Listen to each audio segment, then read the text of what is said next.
we are doing headphones, even though it always makes me feel a little bit like we're at a caller's hotline, but the sound is typically better. All right. Welcome back to Rich Artist Fridays. I'm so happy you're here. I'm happy you're watching the recording.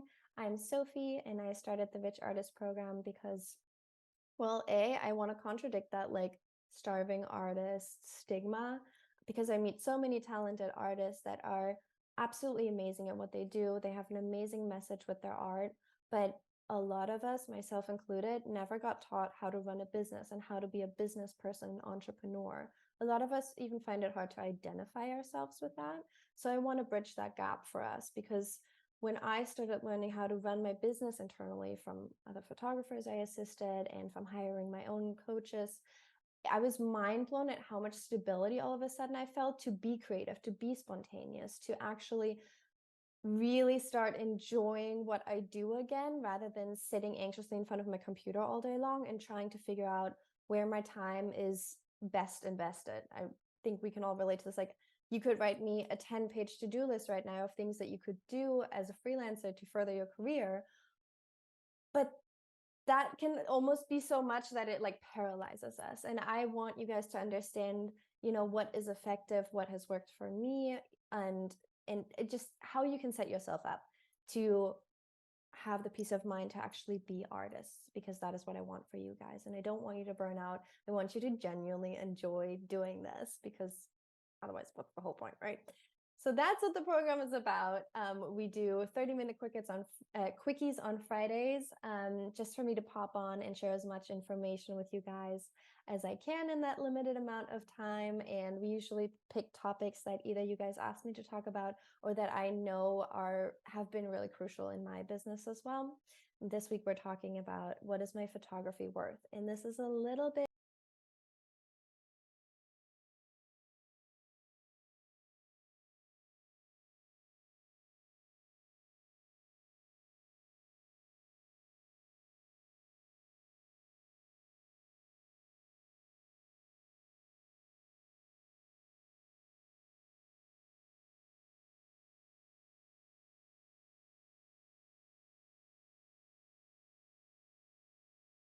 for a client that wants to know what you charge.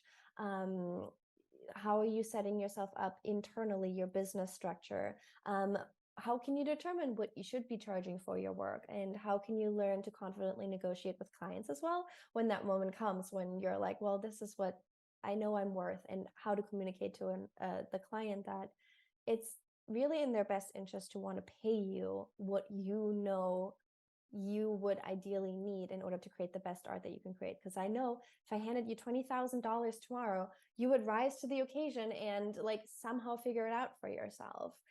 So it's really not the question of that. It's the question of how we show up, and then, and then in return, how much we end up getting paid and what specific type of clientele we attract. So if that's something that you're working on in your own business, come join the workshop. Or if you want one-on-one guidance, hit me up. I do one-on-one coaching. And now, now that I've got my sales speech done, let's talk about today. I want to talk about what is my photography worth, because I come across so many photographers that always set their prices according to what they think their client can afford, but they've never taken a moment to sit down and ask themselves, well, what is the worth of my art? And worth is such a broad term, but I know that when I talk to a lot of my coachees and I say the word worth, they just think the number on the bottom of a page that's potentially going to scare your client into running into the woods and never coming back, but when I talk about worth, I want to sort of open that Pandora's box and talk about like, well, what are all of the things that you should be taking into consideration when you're setting your prices, whether this is like private clients or brands. And I highly encourage you to sit down and think about what would be my ideal sort of pricing for a private client or for a brand. Obviously, with a brand, it depends a little bit on how big the brand is. But with private clients specifically, like I said, if you've taken the time to think about these things, when the time comes when somebody asks you what you charge, you're a lot more prepared, you're a lot more set up, And it can also give you the power to say no to certain things, because then you have a baseline of like what your standard should be. Can you every once in a while make a compromise because you really want to do a job and do it for less than what you would ideally want to get paid? Absolutely. That is within your freedom. But I want you guys to, you know, just have a visualization of your worth, which I know is really hard to do. But when you can do that, you're setting yourself up to attract clients that can recognize that worth, because guys, there's a clientele at every price point out there. You can have a private client that pays you $400 for a shoot, or you can have a private client that pays you, they wouldn't dream of paying less than $10,000 for a shoot, because that's the kind of standard and quality that they're looking for. So it's really not a question of what is available to you. The question is, how are you setting yourself up emotionally, and also, in black and white when you do write your estimates. So some things I want you guys to consider when you're setting your prices. Obviously, like the time that you will be investing. And I'm not just talking shooting time.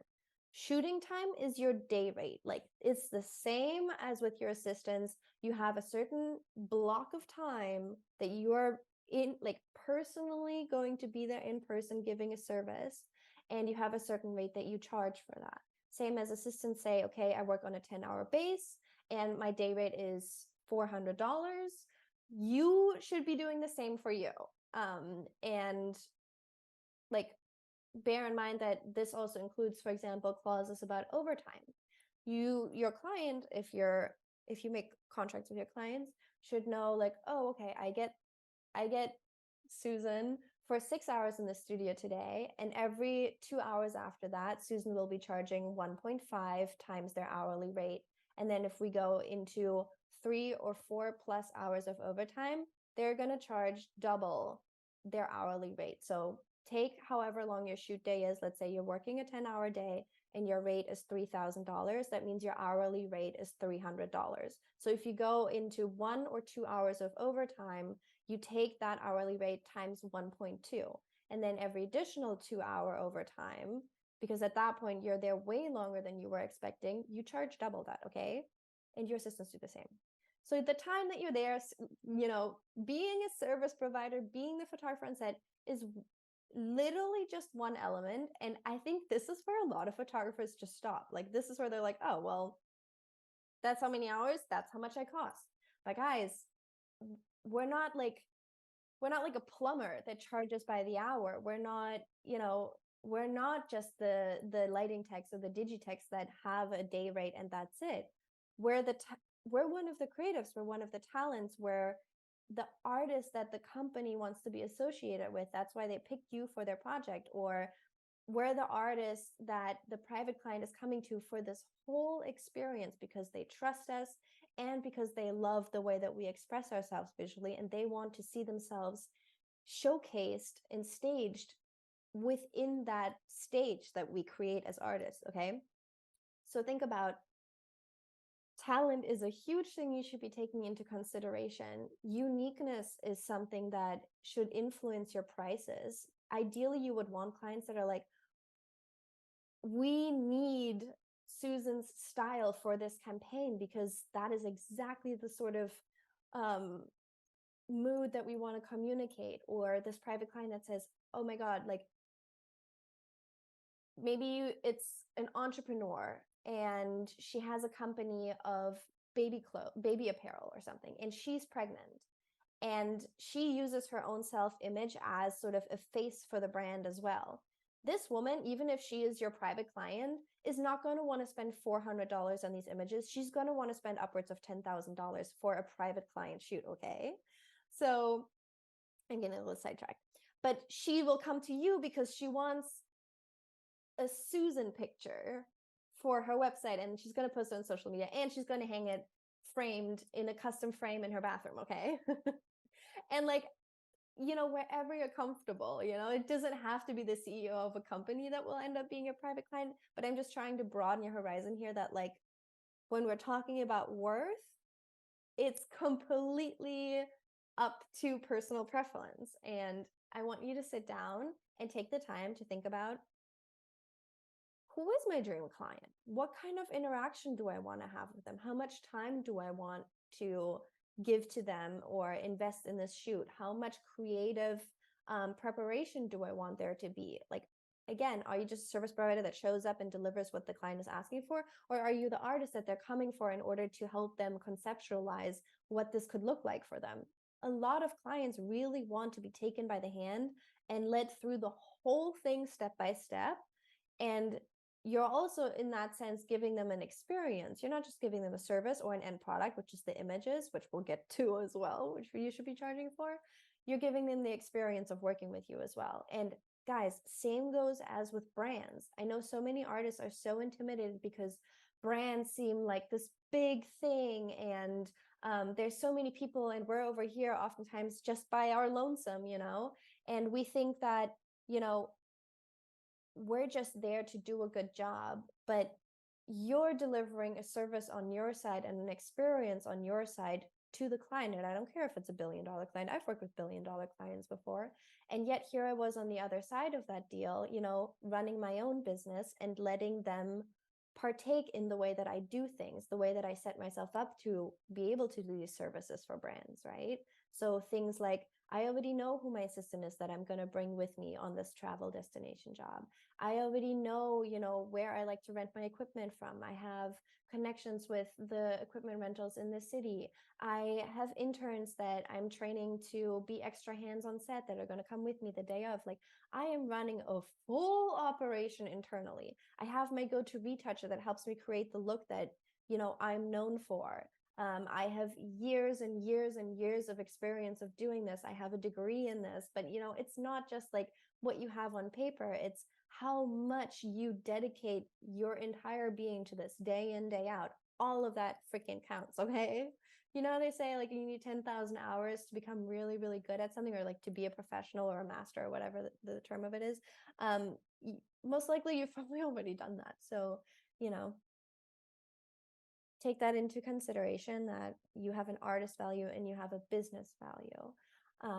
And even commercial clients want to work with artists that know what they're doing, that know what they need from the client. And then when it does come down to negotiations, that is something that you should bring into that. You have a whole internal operation going on as an entrepreneur.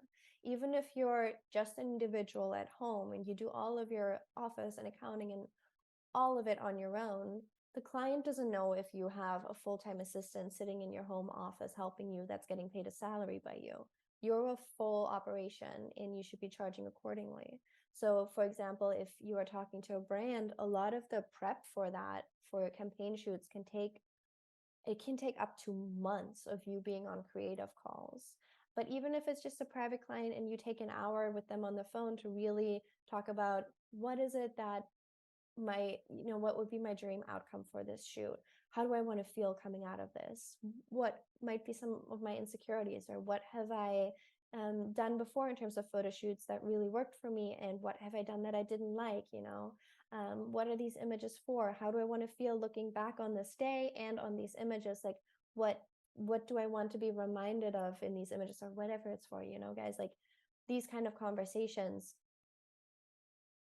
I personally really, really enjoy getting that time with my client, because I know we're setting ourselves up to know each other a little bit better the day of, so that I can make sure that I know what the client actually wants. Because especially with private clients, oftentimes once they are on set, there's so much going on. There's so much they're trying to keep in mind. There's so much that's like pulling their attention, that sometimes it's easy for clients to sort of overlook what the end goal was. So I'd rather have separate time with a client in order to talk about all of this stuff. If you're working with a brand, there's going to be so many Zoom calls where they're going to sit you down and run you through their creative deck, and then connect you with more other people that are going to be involved in the production. Like, you're being set up for this. So I like to do that with my private clients too, because I'm trying to not just take their headshot. I'm trying to run a whole production around the way that I'm photographing them. And that's the services that they're paying me for. So like for me, for example, I sat down and I realized, like, I don't want to do private client shoots, just me and the private client. I want to have an extra set of hands that helps me set up the light, because the private clients that come to me, they want to see themselves almost photographed in the same style that I would photograph a commercial campaign. That's a pretty big lighting setup. But that's also what makes it not just a headshot session, you get the whole thing custom designed around you. So if I can get the time to sit down with you and really get into the nitty-gritty details of what you want that to look like, I'm going to charge you for it. Like in my packages, I have a pre-production fee or a pre-call. Same thing as with editing afterwards. I have the option in there, and like it's included in the price. It's not like a separate line that the client can be like, oh, can we take that out? Because I don't want the client to be able to choose what they pay me for. I want to be able to tell my client what they should be paying me for. And I decided that I want to have the option of a 1 hour editing post-shoot call with my client, because a lot of private clients have so much trouble selecting which images they want to buy. And honestly, guys, I don't want my clients to purchase 120 images for my shoot, even if that would mean that I would make extra money off of like every single image that they're purchasing. But clients that make those kind of selects, it's just because they don't know how to choose. They don't know how to look at an image and recognize like, oh, your body language is more relaxed and confident in this one than the one that I took 3 seconds prior. You don't need to buy both. Like, I am an artist and I curate the experience all the way through, okay? And so I like to tell the client like, oh, this like post call option, like it's included in my date, like in my photographer's rate line. Like for me, it'll say photographer's rate, and it'll say pre-production call 1 hour, 6 hour shoot, post-production call 1 hour, and it's all in one line, and I have a fixed rate, and that's what my rate is. Even if the client ends up being like, oh, I know exactly which images I want, like we don't even need to get on the phone, I'm like, that's cool, that's fine. But it's in there, and it's not an option to take it out, because that is the service that I want to be providing for people. And I know there's people that want exactly that. And there's also clients that want it different, and they're going to go to a different photographer, which is totally cool with me. Um, on the topic of the photos that the client walks away with, this is such a huge thing, and I've talked about this before in detail. Copyright and the usage of your images, specifically when it comes to you working with brands. If you are working with a commercial brand, like a company that sells a product that you are advertising in your images, you should be selling the usage rights to the images. Because the client they're paying you for the photo shoot, which is the service portion of the job. And then afterwards, they're paying you in order to get the permission to use your images to sell their product, because you are the sole copyright owner of those images. I've talked about like contracts that go in perpetuity before, which means like you basically sell the copyright to a client. I'm sorry, what? Like your image could be on a billboard 10 years from now and you've made $500? No, I don't think so. Okay. Especially if a brand is selling a product with your images, like think about this. You provide them really strong imagery. That is everything when it comes to sales. It affects everything about, customer loyalty and the assumption of quality when it comes to the product. All of these things make a company money, so they can afford to pay you in order to use those images for a limited amount of time. And then when that time is up and they still want to use your images because it's still making them money, then they have to pay again, which is amazing, because if you start shooting brands, if you start shooting campaigns, every year, every 2 years, you'll be cashing a check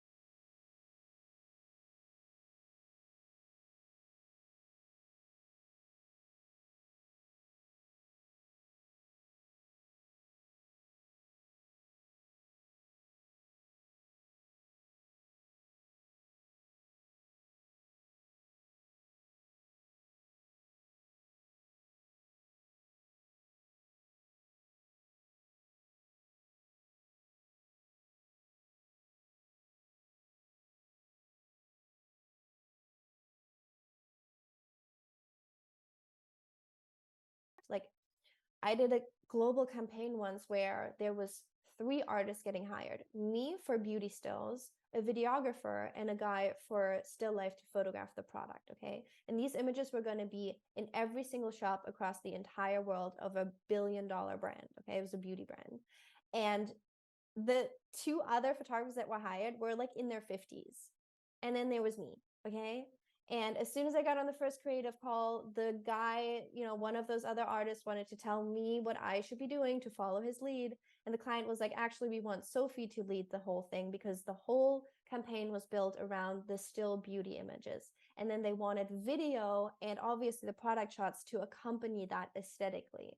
So then, I was in those discussions and I was really having to like put my foot down and like be assertive and be like, really be confident in the fact that I belonged there. And then when it also came to the rate negotiation, I had to sit down and I had to be like, well, this is the number that I'm imagining. And the client wanted to pay about half of that. And I got them almost to all the way where I wanted that rate to be. But it took me sitting down and being like, okay, what is the value that I am bringing to this production? Because it would have been very easy for me to be like, oh, I'm so young, I don't know anything. Like, this is one of my first ever big campaigns. I've never done a global campaign. Like, I've never done a travel job, yada, yada, yada. And then I was like, wait, this brand is doing a complete rebrand with this new release of this product line, okay? They had hired a marketing company to completely redo the image of this global billion-dollar brand, okay? And they were going to use these images to do it. So clearly they were wanting to be relevant and modern and young, and like you could see it in the creative deck. I was hearing it from the marketing company, and also working with me means that you're being associated with a certain type of social stance because I advocate for things that I think are important, and people know that by now I choose brands that align with that. That is my main goal. Like that is all I ever want for my career, is to work with those kind of brands. That is my absolute dream job. So if a brand comes to me and they want to work with me, like who am I to just say, oh, I'm just a little person and you have hundreds and thousands of employees and like you're all over the world, but here I am being the artist that they're choosing. Who cares? Like, who cares how young I am? If anything, in this instance, it was an asset that they were wanting. So I'm going to charge that client for what they are getting out of working with me. Okay. That's not big-headed. That's just smart. That's how you should be charging.